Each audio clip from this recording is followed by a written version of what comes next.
روز بخیر باشد بینندگان عزیز. سرخط رویدادهاست. منظورتان از استودیوی مرکزی رادیو زودی. امروز 4 فوریه از آن خواهیم گفت که نرخ بلیط هواپیما بین تاجیکستان و روسیه به جای ارزان شدن باز هم بالا رفت. در مراسم افتتاحی المپیاد در چین همگی 20 رهبر و جمله امالی رحمان و ولادیمیر پوتین اشتراک میکنند. طالبان دو خبرنگاری شبکه تلویزیونی خصوصی اوریون را رها نمودند. دادگاه عالی میگوید حکم سفید و حبس ابد بیشتر شده است. در یک سال بیش از 14,000 کودک تاجیک زنده یتیم گشتند. روی دوشنبه چنوخ که پایتخت را با شمال کشور میپیوندد احتمالاً برای حرکت ماشین‌های بارکشان محدود میشود. در این باره شرکت ایرس مسئول نگاهبین و جمع‌آوری پول در روی زیرین رانندگان را آگاه کرده است. به گفته شرکت چند روز این جانب در روی دوشنبه چنوق برفی سخت میبارد. با مقصد ایجاد نکردن مانع بر رفت آمد دیگر واسطه‌های نقلیات در حالت ضرورت حرکت فور و ماشین‌های بارکش پرسپدار محدود کرده میشود. حالا به قول ایرس راه برای حرکت نقلیات باز است و پاککاری آن از برف و ترمه ادامه دارد. از آغاز امسال وضع در شهرهای دوشنبه چنوق که از آن همه روزه صدها نفر رفت آمد میکنند خطرناک شده است. ماه گذشته در این مسیر ترمه فرامد که سابقه نداشت. امروز ساعت 5 بیگا به وقت دوشنبه در شهر پکین بازی‌های زمستانه المپی افتتاح می‌یابند. چین امید دارد که به این وسیله توجه را از نگرانی‌ها در این مورد که چین سرچشمه سیریت کووید 19 است دور خواهد کرد. همچنین نگرانی از وضع حقوق بشر در این کشور کنار خواهد ماند. امریکا، بریتانیا، کانادا، آلمان، استرالیا و یکی دو ممالک دیگر مراسم افتتاح بازی‌های المپی را با اشاره به وضع حقوق بشر و به ویژه پایمالشوی حقوق اویغورها و دیگر اقلیت‌های مسلمان ولایت شینجان بایکوت می‌کنند.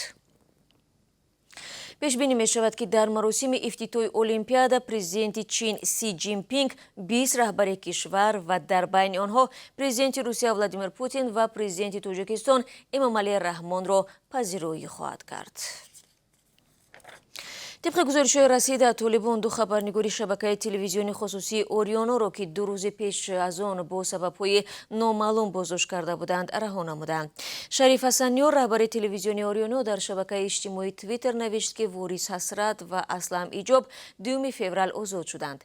دو خبرنگار 31 ینور طالبان اصلاح بدست در درآمدگاه این شبکه تلویزیونی بازداشت کردند. یگان نهاد دولتی بازداشت آنها را تصدیق نکرد. حسرت مجری برنامه سیاسی و ایجاب خبرنگاری برنامه‌های اقتصادی این تلویزیون بوده است. یک روز پیش از بازداشت در بحث تلویزیونی اوریون نفر حکومت طالبان را تنقید کرد و بخش آن در شبکه‌های اجتماعی پخش شده بود. طالبان که ماه اوگوست سال گذشته افغانستان را تحت تصرفشان قرار دادند، بارها خبرنگاران و زنان اعتراضگر را بازداشت نمودند.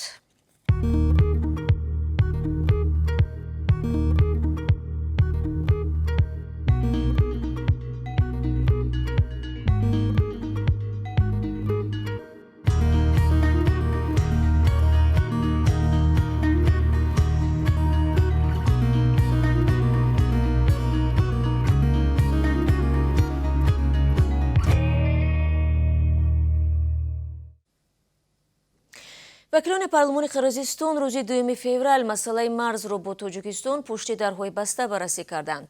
در این جلسه معاون رئیس دیوان وزیران آن کشور و همزمان رئیس کمیته دولتی امنیت ملی قرقیزستان قمچیبک توشیف دعوت شده بود. تا این زمان چندی از وکیلان از رهبران مقامات قدرتی قرقیزستان طلب کرده بودند سندی را توضیح دهند که بر اساس آن تا ورود تاجیکستان باید راه ساخته شود. بعد از جلسه پارلمان قمچیبک توشیف به سوال روزنامه‌نگاران پاسخ داد.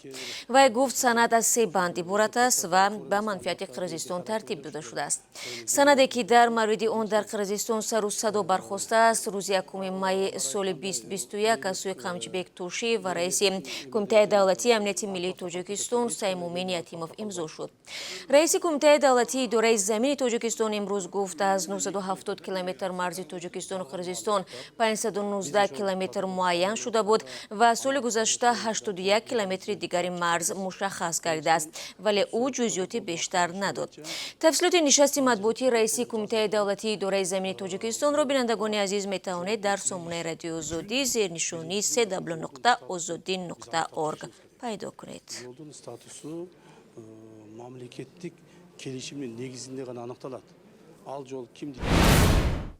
با گذشت 2 هفته از جلسه اضطراری اجنسی اویاسیای گراجدانی توجیکستان با شرکت‌های هوایی نرخ بلیط‌ها میان روسیه و توجیکستان نه تنها پایین نرفت بلکه برعکس گرانتر شد. حالا قیمت بلیط در این مسیر بر عوض بیش از 8000 سومانی فروخته می شود که در قیاس با ماه دکبر سال گذشته الکی 3 برابر بلندتر است.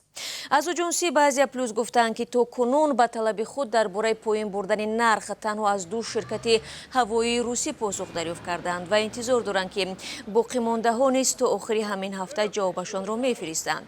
نمایندگان شرکت ها به خبرگزاری گفتند قیمت ها را ارزان خواهند کرد ولی نه یک باره بلکه تدریجا. در همین حال اجنسی اویاسیای گراجدانی میگوید که یک گروه کاری برای تفتیش نرخ‌ها در مرکزهای چیپتا فروشی برای معلوم کردن شرکت‌های با اصطلاح سرکش فعالیت را آغاز نمودند. نسبت چنین شرکت‌ها چی چاره دیده می شود معلوم نیست. در همین حال کمیته امور توجیکستان تعداد شهروندانی را که سال گذشته از کشور بیرون رفتند 1,200,000 نفر حساب کرده است که نسبت سال 2020 67% بیشتر می باشد. اکثریت ساکنان برای دریافت کار مناسب سفر می کنند ولی در این آمار رقم مشخصی مهاجران مهنتی آورده نشده است. بیشتر مهاجران میگویند برای خریدن بلیط با نرخ فعلی پس‌اندازهای اولوی خود را صرف می کنند. بعضی دیگر از بانک ها با فایز بلند قرض می گیرند که این وضع به آن هم مشکل مالی آنها را بدتر می کند. ضمناً هفته جاری خدمات ضد انحصاری توجیکستان گفت که بلیط فروشی در کشور مونوپولیا نیست اما برای پایین آوردن نرخ دستی کوتاه دارند. دادگاه‌های توجیکستان در سال 2021 6 نفر را به حبس ابد محکوم کردند. این رقم در مقایسه با یک سال پیش 3 مورد بیشتر می باشد. شیر محمدی شایان رئیس دادگاه عالی هنگام نشست خبری در دوشنبه گفت این افراد به تجاوز به ناموس کودکان و آدمکشی گناهکار شدند. همزمان رئیس دادگاه عالی توجیکستان گفت در سال گذشته 10 حکم سفید کننده صادر شده است که 8 مورد بیشتر است. بر قصدانه سرکشی کردن والدان از پرداخت الیمنت، قلابی، قصداً رسانیدن ضرر به سلامتی، لطوکوب و ویران کردن دخل ناپذیری منزل از پرونده های بودند که به اطلاع دادگاه نسبت آنها حکم سفید قبول شده است. در عموم سال گذشته در کشور بیش از 144,000 پرونده و درخواست و پیشنهاد بررسی شده است. نمایندگان وزارت عدلیه توجیکستان میگویند سال گذشته ثبت نکاح و طلاق در کشور زیاد شده است. مظفر اشوریان وزیر عدلیه گفت در این دوره اداره ثبت اسناد حالت شهروندی و یا زکس قریب 75,000 عقد نکاح است که در مقایسه با سال 2020 حدود 8,000 مورد زیاد می باشد. عین زمان 13,714 مورد طلاق رسما ثبت شده است که در قیاس با یک سال پیش از اون 3,000 زیادتر بوده است. سعادت بیبی سیروزاده سرداری ریاست ثبت اسناد حالت شهروندی ذکر نمود که بیش از 10,000 جفت با قرار دادگاه جدا و بعد برهم خوردن عائله ها حدود 15,000 نابالغ به تربیه یکی از طرفها داده شده است. نام برده سبب های بیکار کردن عقد نکاح را با یکدیگر موافق نآمدن جوانان به محکمه کشیدن یکی از همسران و وضع اقتصادی عائله ها وابسته کرد.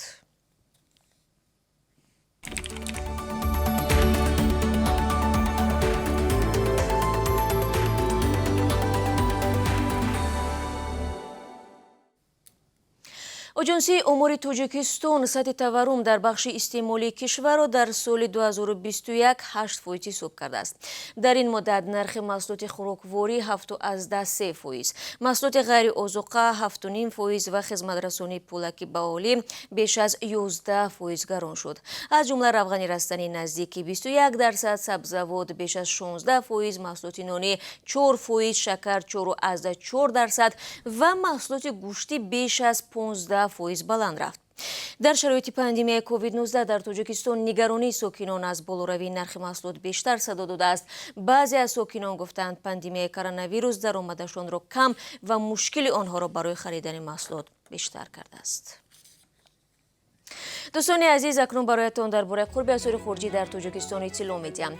بانک ملی برای امروز 4 فوریه قرب ازور روبل روسی را 147 سومانی و 60 درهم مقرر نموده است. 1 دلار 11 سومانی و 30 درهم نرخ دارد و 1 یورو باشد 12 سومانی و 75 درهم تعیین شده است. با عرض سپاس با یکایک شما عزیزان که همه روزه همراه ما هستید. من نشر نوبتی سرخط رویداد را در هفته جاری به پایان میبرم. انتظار شما در برنامه اخباری آزادی خواهم بود. 3 ساعت پس در کانال آزادی ویدیو. روزی خوب داشته باشید دوستان.